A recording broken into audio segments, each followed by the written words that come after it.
The IMF says the outlook for global growth is improving, but long-term gains are still pretty lacklustre. The Treasurer, Jim Chalmers, has been saying the worst is behind us, but we keep seeing families affected by inflation and the cost of living. Joining me live now is Jane Hume, Liberal Senator and Shadow Finance Minister. Good to see you, Jane. First of all, when we look at this warning from the IMF, it really puts Australia right down the list. Why is that? Well, indeed it does. It's really belled the cat on Labor's excuses for this high cost of living and high inflation. Jim Chalmers and Anthony Albanese have been saying for some time that this is a global phenomenon that Australia is caught up in. But clearly, if we are up there with only Slovakia as a comparable country, the IMF are telling us that there is a problem with Australia's homegrown and sticky inflation. And indeed, they're calling, as the coalition has done now for 2 years, for governments to show restraint in their spending so as not to fuel the inflation fire for longer. And that's what we've seen. Inflation has stayed higher for longer because of Labor's choice of policy response and their economic mismanagement. We're now seeing inflation not expected to come back to band, according to the RBA's forecasts, until the middle of 2026. Sorry, come back to the middle of band until the end of 2026. And in the meantime, we're in a per capita recession.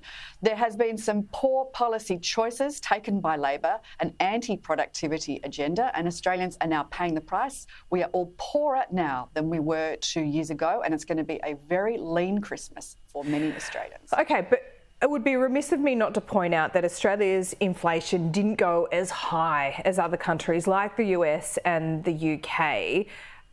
It has stayed higher for longer though, but they had a lot more acute pain. Is there some credit for the government on that front? And that, I think, is what we're referring to when we say that Australia's inflation problem, as Michelle Bullock from the RBA has said it, is both homegrown and sticky. It is being caused by decisions made in Australia, and it's staying higher for longer because of decisions being made in Australia. But on that argument, Jane, you'd have to give the government then some credit for keeping it lower or not spiking as high as other advanced economies then. Well, I think that if you speak to the average Australian who are suffering from the cost of high groceries, who are paying the price when they repay their mortgages or pay their ever increasing rent, for those that are paying soaring energy bills, I'm not entirely sure they're giving the government credit for tackling the cost of living crisis when it matters and how it matters. Okay, let's talk about another issue that has been on the agenda of the Queensland election. I spoke to David Littleproud about this earlier in this week, and that is the abortion issue. He described it as opportunistic. Now, Jacinta Price has been asked about this very issue, and she's said, not effusively, but said, sure, it should be on the national agenda. Is it? Is that what the coalition's going to do? Laura, this is an issue that is the purview of the states. It always has been an issue for the states and for the territories. It's not an issue for the federal government. In the Liberal Party, it's always been an issue of conscience too. And rightly so, there are some deeply held views right around the country. Sure. And that is fine. That's why they call it choice. But what I can assure you and assure your viewers and assure all voters is that a Dutton-led coalition government has no plans, no policy and no interest in unwinding women's reproductive rights. Okay, so this is not going to be part of any coalition policy. We're not going to inject any of that American-style politics into the next federal election campaign. It has been an issue raised by fringe parties in a state election. It is not an issue for federal politics, and there is no plan to change or unwind women's reproductive rights in Australia from a coalition-led government. There's some people in your party that do, as you say, have these quite tightly held and effusive views on abortion.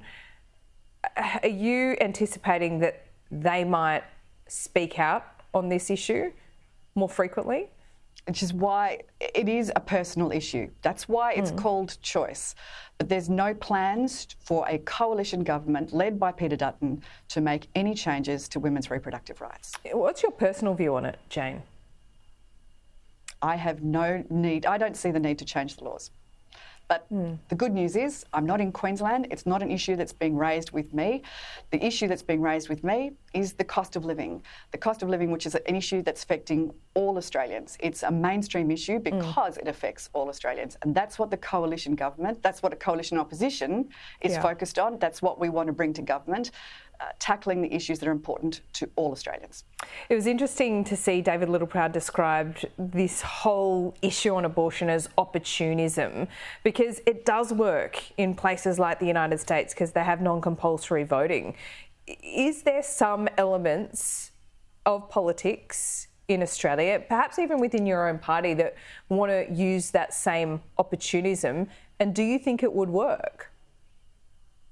I think we've seen fringe parties in state governments raise this issue for that very reason. But it is an important issue. It is not an issue that is important to ordinary Australians. What's important to ordinary Australians is how they're going to put food on the table this week, next week and this Christmas. It's how they're going to pay their mortgages. It's how they're going to pay their electricity bills.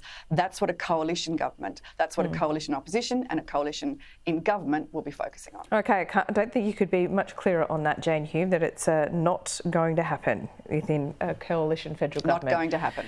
Thank you. Appreciate it. We'll see you soon.